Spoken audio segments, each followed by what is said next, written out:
اور اگر آپ ایسا کرنے جا رہے ہیں تو ان اماموں کا کیا کریں گے جو لمبے وقت سے نماز بھی پڑھا رہے ہیں، درگاہوں کی بھی دیکھ ریکھ کر رہے ہیں، خانقاہوں میں بھی بیٹھتے ہیں، ختم بھی پڑھاتے ہیں، اور اس کے علاوہ جو اجتماع ہوتے ہیں ان اجتماعوں میں وہ اجتماع بھی کرواتے ہیں، اور باقی جو مذہبی پروگرام ہونے ہوتے ہیں ان مذہبی پروگراموں کی بھی دیکھ ریکھ کرتے ہیں، سٹیج سجانے کا اور سٹیج سے لوگوں کو مذہبی بات بتانے کا اور صحیح بات بتانے کا کام بھی کر رہے ہیں، ان کا آپ کیا کریں گے؟ وقف بورڈ جب بھی یہ نیا کوئی چیز لاتا ہے کہ نئی کوئی چیز انٹروڈیوس کرتا ہے، اس کی جگہ بہتر یہ ہوتا کہ جو آلریڈی ایگزسٹنگ امام ہیں ان کی تنخواہیں آپ ٹھیک کرتے، جو آلریڈی ایگزسٹنگ سٹرکچر ہے اس سٹرکچر کے اندر کوئی بدلاؤ لاتے۔ ویسے تو میں اس بات کو مانتا ہی نہیں کہ امام ہو، خطیب ہو، مؤذن ہو، میں اس بات کا قائل ہوں کہ ان کو تنخواہوں پہ رکھنے کی کوئی ضرورت نہیں ہے،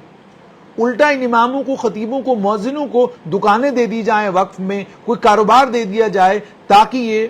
ایک طرف جہاں مسجد میں نماز پڑھیں، دوسری طرف ان کے اوپر کوئی یہ الزام نہ لگائے کہ جناب آپ سرکار کے تنخواہ دار ہیں اور تنخواہ دار ہو کر آپ نماز پڑھاتے ہیں۔ یہ الزام بھی اماموں کے اوپر لگتا ہے، خطیبوں کے اوپر لگتا ہے، مؤذنوں کے اوپر لگتا ہے۔ وقف کوئی ایسا راستہ نکالنا چاہیے جس میں کم سے کم یہ کوئی کاروبار کرے، ادارے ہیں وقف کے پاس اتنے، ان اداروں میں کوئی کام ان سے لیا جائے، جو کام لینے کے بعد ان کی ماہانہ جو تنخواہ مہینے کے آخر میں ان کو ملے، کم سے کم وہ اتنی تنخواہ ہو جس میں یہ خود کو محسوس کریں گے جی ہم جو کام کرتے ہیں اس کام کی جو اجرت یا اس کام کی جو تنخواہ ہم کو ملتی ہے وہ بڑی بہترین تنخواہ ہے۔ مگر انفارچونیٹلی وقف میں جو بھی نیا آتا ہے وہ بجائے وقف کو ریفارم کرنے کے، وقف کے اندر بدلاؤ لانے کے، وقف کے ساتھ جڑے ہوئے ملازموں کی تنخواہیں ٹھیک کرنے کے، وقف کے ساتھ جڑے ہوئے ملازموں کو اور زیادہ سہولیات دینے کی بجائے کوئی نئے فارمولے لے کر آتے ہیں۔ اب یہ نیا فارمولہ ہے جی ہم نے ملازمت دینی ہے، اس کو میں اگر سیدھے لفظوں میں کہوں تو یہ ملازمت دینے کا پروگرام ہے، اور جموں کشمیر میں آلریڈی جو ملازمت دینے کے پروگرام اس سے پہلے کیے گئے ہیں ان پروگراموں کے اوپر خود سرکار کہتی ہے کہ ہم کو یقین نہیں، سرکار کہتی ہے کہ آپ نے بنا کسی ریکروٹمنٹ پروسیس کیا، آپ نے خود ایک نیا ریکروٹمنٹ پروسیس تیار کیا، اپنے من پسند اور چنندہ لوگ لائے اور ان کو سسٹم کا حصہ بنایا، سرکار یہ کہتی ہے۔ اب اگر آپ ان مؤذنوں کو، اماموں کو، خطیبوں کو لاتے ہیں تو کیا آپ کے اوپر یہ الزام نہیں لگے گا کل کہ آپ نے جو ریکروٹمنٹ کا پروسیس لایا، آپ نہ جے کے ایس ایس بی کے پاس گئے نہ پی ایس سی کے پاس گئے، آپ نے کہا چونکہ یہ مذہبی معاملہ ہے، اس مذہبی معاملے کو کیوں جے کے ایس ایس بی یا پی ایس سی کے پاس لیا جائے، ہم خود ریکروٹمنٹ کریں گے۔ تو جب آپ ریکروٹمنٹ ایجنسی بن جائیں گے تو کل آپ کے اوپر بھی یہ الزام لگ سکتا ہے کہ آپ نے بھی اپنے جاننے والوں کو، پہچاننے والوں کو وقف بورڈ کے ذریعے مسجدوں اور خانقاہوں اور دیگر جتنی بھی مذہبی جگہیں ہیں ان مذہبی جگہوں کا ذمہ دار بنایا۔ یہ الزام کل آپ کے اوپر بھی لگے گا۔ اور آپ کو یہ بھی یاد ہوگا کہ وقف کے ساتھ جڑی ہوئی ایک کنٹروورسی، اس کنٹروورسی کو لے کر بھی یہ کہا گیا تھا، اس میں بھی یہی سننے کو ملا تھا کہ بھائی ریکروٹمنٹ ہونے جا رہی ہے، جب ریکروٹمنٹ ہوگی تو آپ کی بھی ملازمت لگائی جائے گی۔ تو کل آپ کے اوپر یہ الزام نہ لگے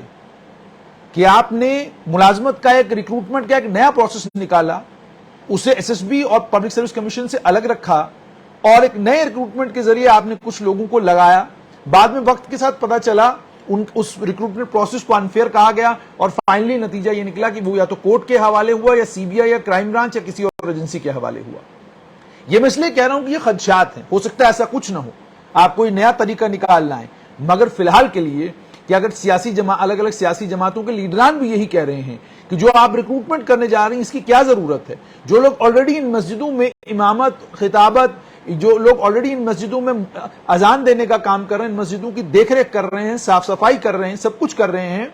بجائے ان کو وقف کی کمائی کے اوپر ڈیپینڈنٹ کرنے کے، آپ ان کے لیے اگر کوئی تجویز لے آتی جس تجویز کے ذریعے آپ یہ کہتے ہیں کہ جی ان کے لیے ان کو ہم دکان دے دیں گے، ان کو ہم کوئی کاروبار دے دیں گے تاکہ یہ اپنا کاروبار بھی کریں، اور کاروبار کرنے کے ساتھ ساتھ میں یہ مسجد میں جب نماز پڑھانے کے لیے جائیں گے تو ان کے اوپر کوئی الزام نہیں لگائے گا کہ جناب وقف کے ملازم جو ہیں وہ مسجدوں کے ممبروں کے پر قابض ہیں، یہ لوگ ان پر الزام لگاتے ہیں۔ اور اس کے بعد آپ نے پیچھے کنٹروورسی بھی دیکھی ہو، جس کنٹروورسی میں یہ کہا گیا کہ الگ الگ دھارمک استھانوں میں جو لوگ امپورٹنٹ پوزیشنز پر بیٹھے ہیں اور جو لوگ وہاں دھرم کرم کا کام کر رہے ہیں ان لوگوں کی تو تنخواہیں نہیں ہیں، لیکن اماموں کی، خطیبوں کی، مؤذنوں کی تنخواہیں سرکار اپنے خزانے سے دیتی ہے۔ یہ الزام بھی لگتا رہتا ہے۔ تو اسی لیے میں نے کہا کہ یہ ٹھیک ہے جموں کشمیر کا وقف بورڈ ایک نیا پلان، نیا پروگرام لے کر آیا ہے، پر یہ پلان اور یہ پروگرام تب جا کر کامیاب ہو سکتا ہے جب حکومت یہ طے کرے کہ جو آلریڈی مسجدوں کے امام ہیں، مؤذن ہیں، خطیب ہیں، درس دینے والے لوگ ہیں, واز کرنے والے لوگ ہیں, جن کو مان لیجئے وقف بورڈ کے ساتھ جو لوگ جڑے ہوئے ہیں, یا مان لیجئے وقف بورڈ جو ہے مہینے کے آخر میں اگر انہیں کچھ ماہانہ دیتا ہے,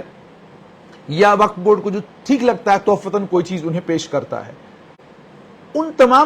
تمام لوگ جو سسٹم میں آلریڈی ہیں, ان کے لیے پروویژنز کریٹ کرنے کی ضرورت ہے. آپ وقف بورڈ کو اگر ملازمت کے لیے کھول دیں گی تو اس وقف بورڈ کا حال بھی وہی ہوگا جو کارپوریشنوں کا حال ہوا, کہ آپ نے کہا تھوڑے بہت ملازم لگانے, اس سے کارپوریشن چل پڑے گی. بعد میں وقت آیا کہ کارپوریشنوں کے اندر اتنے ملازم لگ گئے کہ اب کارپوریشنیں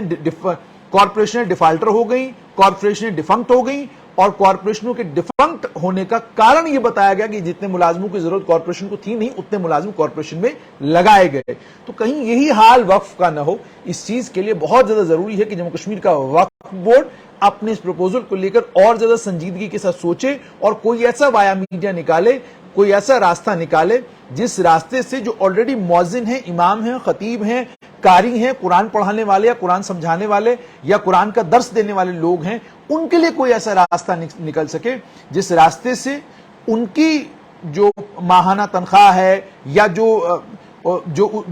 پیسہ ان کو مہینے کے آخر میں ملتا ہے, کم سے کم اس میں تھوڑی بڑھوتری ہو, ان کو کچھ فیسلٹیز مل جائیں, اور کوشش یہ کی جائے کہ ان کو بجائے وقف کی تنخواہ کے اوپر ڈیپینڈنٹ کرنے کے ان کے لیے کچھ ایسا کیا جائے, کچھ ایسے کاروبار ان کے ہاتھ میں آ جائیں جس سے انہیں وقف کی تنخواہ کی ضرورت نہ پڑے, وہ اپنا کاروبار خود کریں اور اپنی روزی روٹی خود کمائیں.